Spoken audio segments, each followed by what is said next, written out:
नरक के लिए अपनी जगह बना रहे हो, जबकि हमें सिर्फ अपने कर्मों से मतलब होना चाहिए। जिस आश्रम में आप हो, गृहस्थ आश्रम में हो तो गृहस्थी, और बाकी आश्रमों में हो तो, क्योंकि हम मानव होने के बाद में भी मानवता को महसूस नहीं कर पा रहे हैं, उस बात को समझ नहीं पा रहे कि हम मानव हैं। ऐसी कई कथाएं आती है, कथाओं के साथ हम जीवन में भी देखते हैं बड़े ऐसे प्रभाव।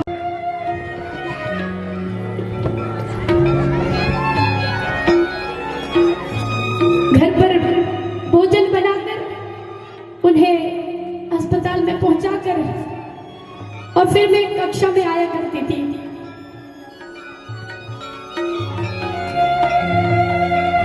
और इसलिए लेट आया करती थी, पर मैंने काफी कोशिश करी, माँ को बचा ना सकी हूँ।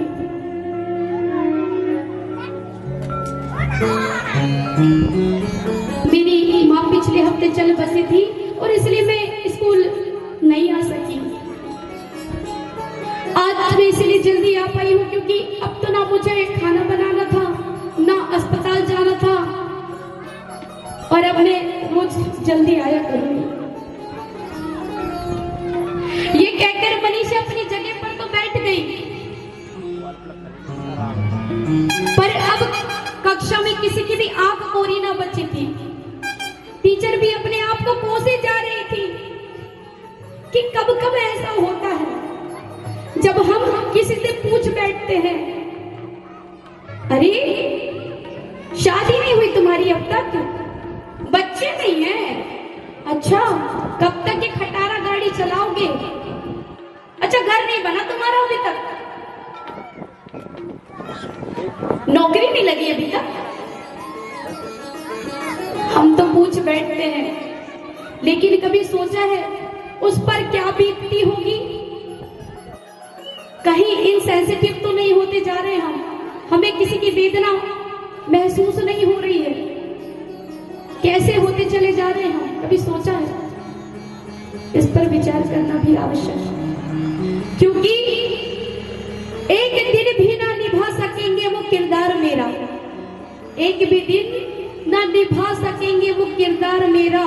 वो लोग जो मशवरे देते हजार, वो लोग जो मशवरे देते हजार।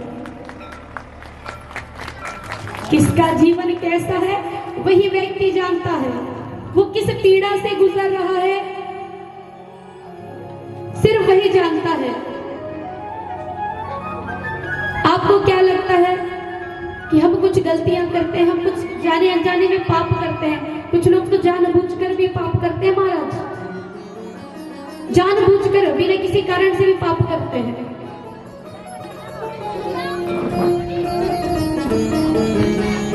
झूठ बोलते हैं, व्यभिचार करते हैं, लोभ लालच करते हैं, बुरी बातें करते हैं, गंदे विचार लाते हैं मन में।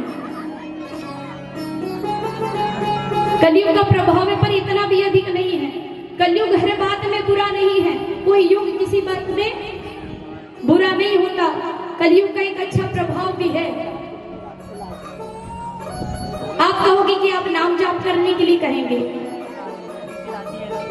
अच्छी बात है, नाम जाप करना चाहिए, नहीं कर पा रहे हैं तो आप बुरे काम भी मत कीजिए।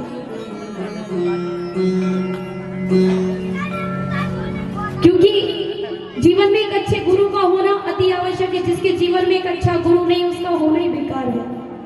क्योंकि गुरु एक अच्छी शिक्षा दे सकता है, माता पिता प्रथम गुरु होते हैं, अगर वो ना दे पाए शिक्षा तो गुरु से शिक्षा लेना अति आवश्यक है। करना और जिसमें कि गुरु की निंदा करना, चाहे आपका गुरु चोर ही क्यों ना हो, वेदों की बुराई करना, भगवान की निंदा करना, माता पिता की निंदा करना, ये घोर पाप है। नरक के गामी बनते हैं हम और आप अगर हम ये चीजें जाने अनजाने में करते हैं। अनजाने में हो गई उसका प्रायश्चित हो जाता है, पर जानबूझ कर किया गया हो पाप, उसका कितना प्रायश्चित कर दो। जब माता पिता गुरु कह रहे हैं कि बेटा ये अग्नि है, इस पे हाथ मत डालना, हाथ जल जाएंगे, थोड़ा सा उन्होंने आंच के पास ले जाके फिर भी आप वो गलती कर रहे हो तो आप जलोगे, स्वाभाविक सी बात है कि फिर भी आपने हाथ डाला है, अग्नि है, उसका स्वभाव वो जला देगी।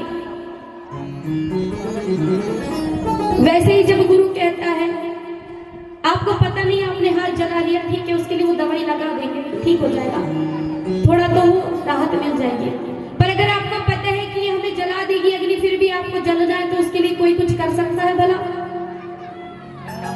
कोई कुछ कर सकता है? नहीं कर सकता। हम जानते हैं कि ये सब चीजें करने से हम पाप के भागी बनेंगे, नरक को भोगना पड़ेगा। और एक बात बता दूं, एक बात याद रखिएगा, गठान बांध लीजिए कि नरक में जाने के बाद आप अगर इतनी गलतियां करते हो, पाप करते हो, चोरी करते हो, व्यभिचार करते हो, गुरु निंदा करते हो, माता पिता को सताते हो, गालियां देते हो, कुछ लोग तो वाणी से पाप करते हैं, अपने मुंह से पाप करते हैं। कर्मों की तो छोड़िए, कर्मों से पाप करने वाले तो ढेर बड़े, महाभारत हमारे सामने उदाहरण है कि जो कर्म से भी पाप करते हैं, वाणी से पाप करने वाले गालियां दे रहे हैं, उल्टी सीधी बातें कह रहे हैं, बेटियों को गालियां दे रहे हैं अपने मुख से, उल्टी सीधी बातें कर रहे हैं। ये नहीं सोचते कि ये पाप अगर हम कमाते हैं तो हमें नरक के गामी होना पड़ेगा। और एक बात नरक की कि आप सोच रहे होंगे कि जब हमें बहुत पीड़ा हो जाती है तो हम मर जाते हैं, हम मर जाते हैं ना,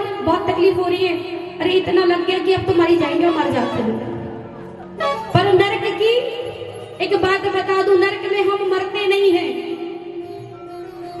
नरक में हमें यातना सहनी पड़ती है, असहनीय पीड़ा होती है, चिल्लाते हैं, चीखते हैं, रोते हैं, पुकारते हैं, पर मरते नहीं हैं, यातना सहनी पड़ती है। ऐसी यातना जो असहनीय होती है, आपके कर्मों के हिसाब से भोगनी पड़ती है।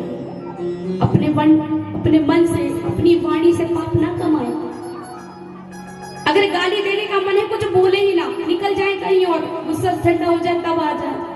कोई व्यभिचार का मन आए तो थोड़ी देर कहीं और मन लगा लो, चोरी का मन आए तो सोच लो कि नहीं चोरी नहीं करनी, अगर आज चोरी कर ली कल को बैल बन के पैदा होना है किसी के घर, और कोई 10-12 आकर डंडा मारेगा और काम कराएगा खेतों में।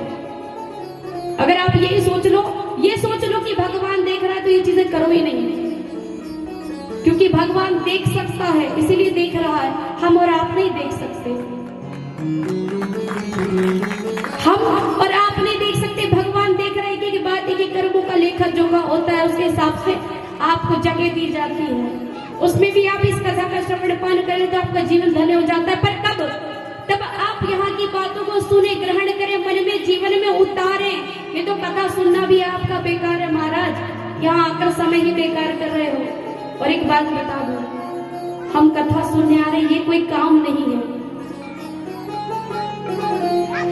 और एक बात सच बताती हूँ कि आप जिस रूप में भगवान को देखो, उस रूप में चले जाते हैं। क्यों कहते हैं मन को शुद्ध करो, मन को, चेतना को शुद्ध करो, आचरण को शुद्ध करो? क्योंकि जब आप सच्चे मन से उन्हें पुकारते हो, देखिए आज जिन सदस्यों ने इस कथा का आयोजन कराया है, उन्होंने जब हम आए थे तो कहा था कि हमारी स्थिति उतनी अच्छी नहीं है, पर भगवान एक कथा का श्रवण पान करना है। आप सोचिए उनके जीवन में उन्होंने कितना पुण्य कमा लिया है, जिन्होंने दक्षिणा देकर, दान देकर सहयोग किया हो, मन से सहयोग किया हो, श्रमदान से सहयोग किया हो, क्योंकि वे अकेले तो इतनी बड़ी कथा नहीं करा सकते, इतना बड़ा आयोजन नहीं करा सकते, पर योगदान देकर अपने जीवन को धन्य बना लिया। पर उनका सोचिए जिन्होंने इसके लिए मन सबसे पहले बनाया, फिर सबको इकट्ठा किया, उसके बाद इतना बड़ा आयोजन करा रहे हैं। उस ईश्वर की उन पर कितनी कृपा है कि उनके मन में यह आया कि हमें इतनी बड़ी कथा करानी, आयोजन कराना है। मन शुद्ध था, चित्त शुद्ध था, तो इतना बड़ा आयोजन करा पाए। नहीं तो हमने देखा है लोगों के पास रखने के लिए धन इतना है कि जगह कम पड़ती है, पर मन नहीं है। पर जिनके पास मन है उनके पास धन नहीं है।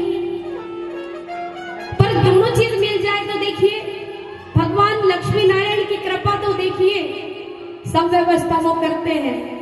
और हमें क्या करना है? आपको पर हमें क्या करना है? तेरा तुझको अर्पण क्या लागे मेरा क्या आपका है? आप लेके आए थे, लेके जाओगे, जेब बना कर ले जाओगे कि हम लेकर के जाएंगे? देखिए, अगर कोई जेब बनाकर ले जाता ना तो हर किसी के कफन में जेब होता।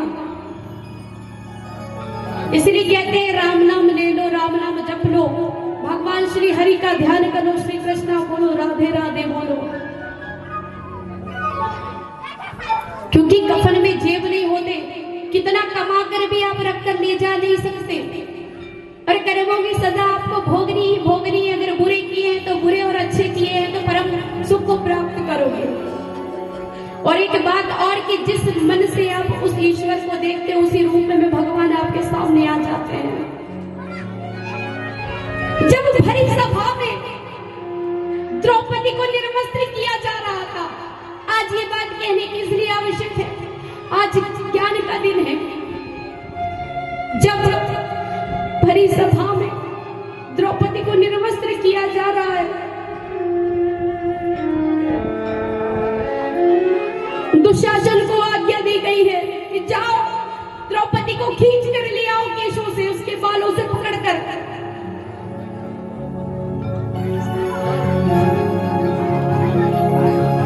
और उसकी साड़ी को उतार दो और मेरी जंघा पर लाकर बिठा दो।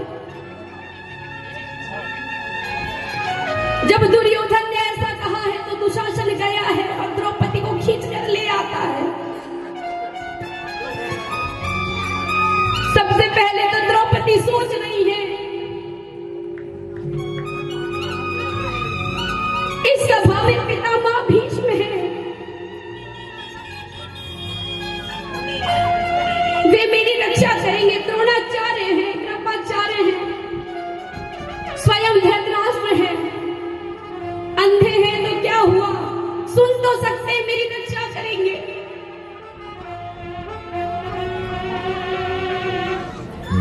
महादानी कर्ण है और उसके बाद कहती है कोई ना बचे तो मेरे एक नहीं दो नहीं पांच पति है वो मुझे बचाएंगे। आज सोचिए, एक स्त्री को भरी सभा में लज्जित किया जा रहा है, निर्वस्त्र किया जा रहा है।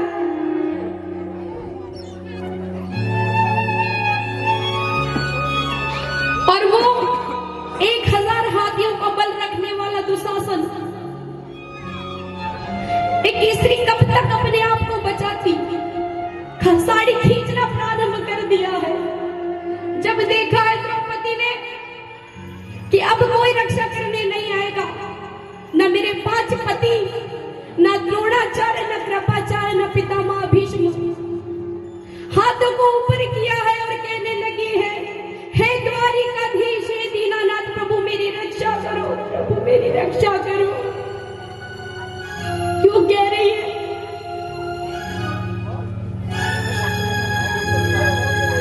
कहती कि हे भगवान, हे दीनानाथ, कौरवों के समुद्र में मैं, इन कौरवों के समुद्र में मैं, मेरी लज्जा डूब रही है। भगवान आकर मेरी रक्षा करो। और हाथ ऊपर कर जैसे ही पुकारा है,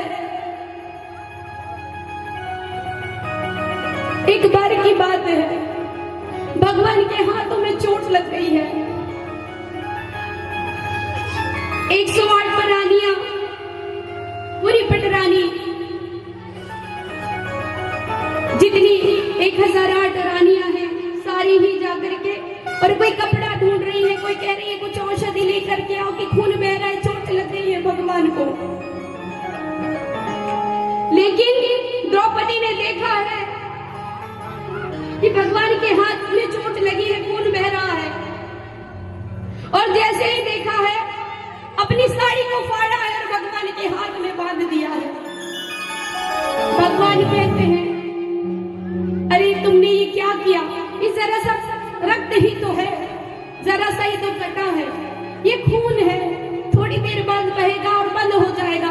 तुमने अपनी इतनी कीमती साड़ी बर्बाद कर ली, खराब कर ली।